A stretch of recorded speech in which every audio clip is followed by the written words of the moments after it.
Some of the opening lines that I think will help lead you in discussing the buyer broker agreement. I've put together a few of these for you. Hopefully you like them. The first one, Mr. Client, really excited to be working with you on finding your new home. I do need to make sure that we're on the same page and give you the highest level of service that we're committed to at our brokerage, and I would like to go over the buyer broker agreement with you. This is going to outline exactly what you expect from me, and it's going to ensure that we have a clear plan moving forward. Just as when you sell your home with me later down the road, we have a clear written agreement to do business together and how we're going to set those expectations and how we're going to continuously move forward together. Easy. Second one. Mrs. Client, I am so looking forward to helping you find the perfect home. To start, I do need to explain our buyer broker's agreement. This document details exactly everything that I'm going to be doing for you and how we're going to be working together effectively. It's designated to protect all of your interests and make sure that our partnership is smooth and open and transparent on day one of us seeing our first house together.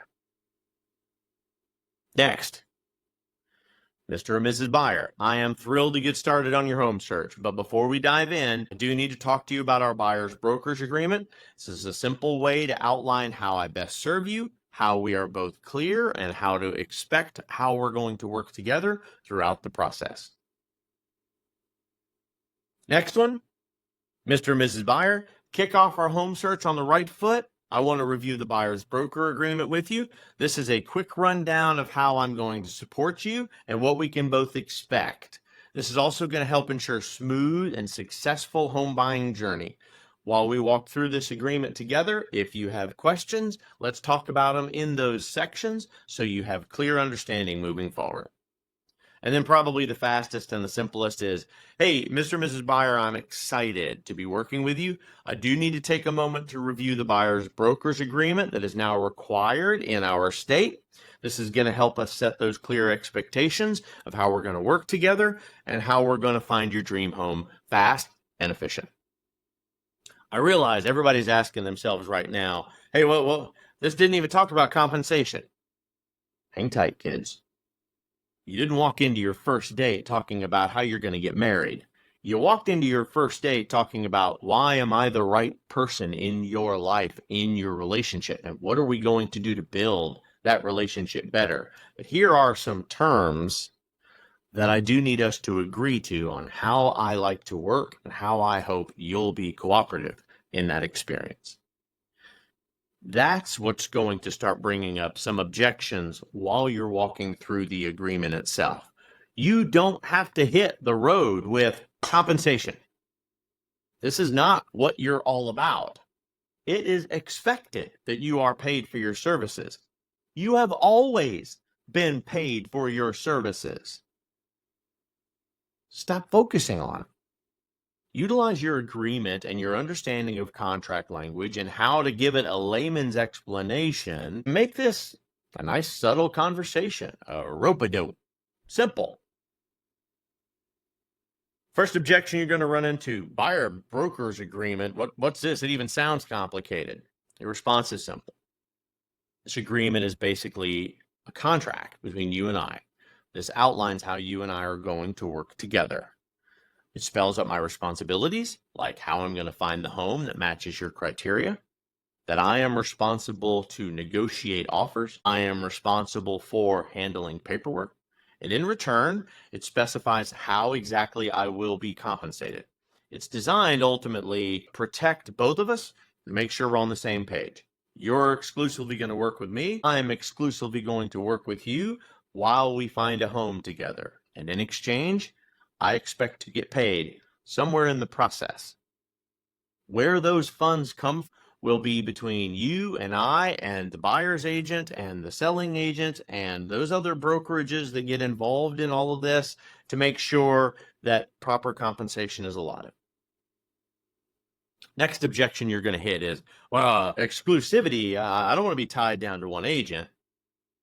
Hey, I totally understand about wanting the flexibility. The great thing about an exclusivity agreement is that it allows me to dedicate my time and my resources to finding you the home that you're looking for. If for any reason things are not working out between the two of us, we can discuss terminating the agreement.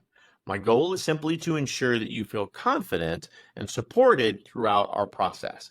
You need to know that I have a legal obligation to you, and this outlines that for you. Next thing that you're probably going to hear is, I don't see what benefit that this agreement provides to me as the consumer. Great question. The buyer-broker agreement clearly outlines my commitment to you. It outlines that I owe you property searches, market analyses, negotiations, proper contract handling, and that includes change orders to contracts, addendum to contracts, working with all of the individuals to make sure that you have a smooth transaction all the way through. It ensures that your interests are my top priority and they are contractually protected for you. This should give you peace of mind, actually. This should actually you have a dedicated advocate throughout the home buying journey, and no one will be competing for your attention while we finish this transaction together. Next thing, what if I find a house on my own while we're under this contract? If you come across a property that you're interested in, all you have to do is let me know about it. The agreement allows me to step in and handle the negotiations and the paperwork, ensuring that you get the best deal and that all of the details are managed professionally. Remember, finding a home online is easy. Lots of people can do that. Getting you into the home, managing the expectations, the realtor vision that I have because of my experience in touring homes with you and making sure the home is everything that you expect and that we don't get catfished is the reason that you want my expertise under contract, so that I am dedicated to you and I can give you the time and the attention that you deserve. My role is to support you, whether you find the home or whether I do. There's a lot more of the process behind the initial find that you're going to see adds the value for you and I working together. Well, my brother-in-law says there's a lot of hidden fees on top of this, and hidden fees are always a concern. The buyer-broker agreement clearly outlines any potential costs up front. Our job together is to negotiate where those compensations come from. If there's any unique circumstances, we discuss them together. I do not work in a bubble or in a siloed environment. All negotiation terms and how I work with the other side during negotiations, I vet through you. There will be no surprises, and anything that we agree to, you get in writing and sign before it is finalized. So anything that I even talk about on the other side means nothing until you have initialed and or signed it into contract. I have never, ever had to sign an agreement with an agent before. Let me explain that. You should have. All states had these agreements in place. They were not mandatory for use. And when you take an agreement like that and you make it non-mandatory, it means more often than not, agents aren't going to use them. Now they're mandatory. As of August of 2024, it is required by law that we must have an agreement before we work with any agent to protect you legally and to protect us legally. You are going to see that it is beyond just more common, it's a requirement. And it's going to help us clarify that working relationship that we talked about. The agreement's going to protect us both, and it lays out exactly what I have to do to help you find the home. And it's about making the process smooth and transparent, so you're not surprised in the back end when you see how much I'm getting paid for my service. I'm going to review everything before I sign it. Absolutely. It's a contract. I could never give you a piece of paper without expecting you to review it. And if you have attorney counsel, you are most welcome to bring them into this as well. Now, that said, your attorney counsel is also going to say that they can do this for you. They can do contract work for you. They cannot do the real estate work. They will not show up at the house and show you the home. They will not help you gain entry to the home. They will not walk the property and help you organize inspections and appraisals and everything that's needed to get you through the process. Their job is just to hustle the paperwork, and they are more than happy to partner with us to get that done. But if you have any questions, you need any clarifications throughout the process, you're going to need to come back to me. course, the big one you're going to get is, hey, I'm not willing to commit to anything like that right now. I'm not willing to sign a piece of paper to do business with you. That is perfectly okay. I'm not here to pressure you into a contract, but I do need you to understand we will move at the pace that you are comfortable with. But the most I can do for you before we step foot onto a property to show it is maybe help you with some initial property searches and some discussions without the agreement. But the second that we're going to tour a property, I am required by law to have an agreement with you for the liability of the homeowner and for us working together, protecting both of our needs in completing this together. My aim is to make sure that you're supported in the way that feels right for you, but I have to make sure to follow compliances too. It's going to bring you back to a lot of the things that we have talked about over the years together and in the time that we've been together on the radio show. Active listening. Honestly, if you show you care about your clients' needs and their concerns, you will understand how to properly handle objections.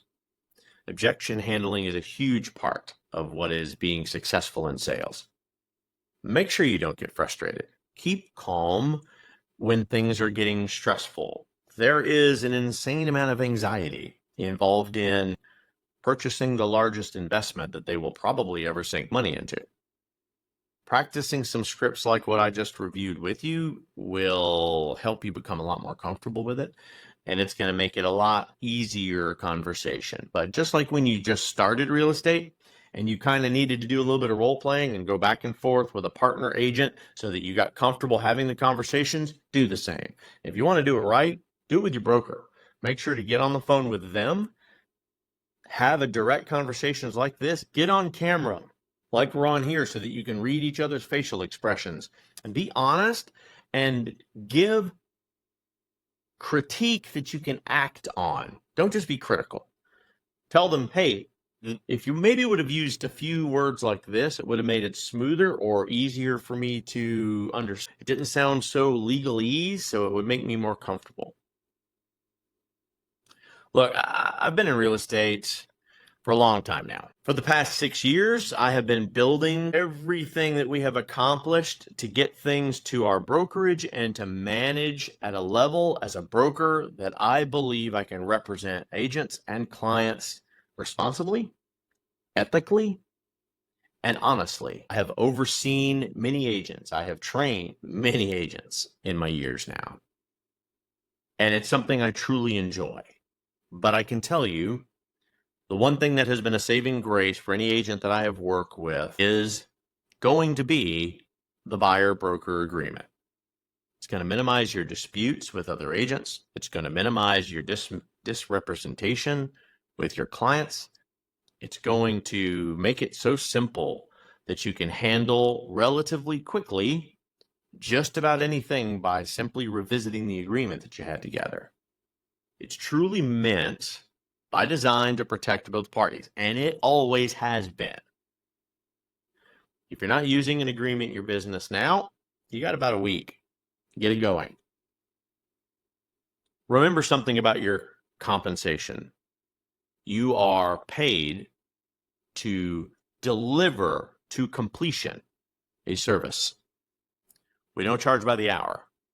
We charge for the final task, helping our client procure a home. So the better you are at it, the faster you'll get compensated and the more deserving they will all feel. And if you want to put your client at ease when they start going, hey, according to this buyer brokerage agreement, I could end up paying you the percentage that we're agreeing to that you're expecting.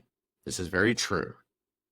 However, if I do my job well, and if listing agents have done their job well, one of the very first conversations that are had is, what are the offers of compensation that the seller is bringing to the table to make this transaction easier and more palatable to both sides?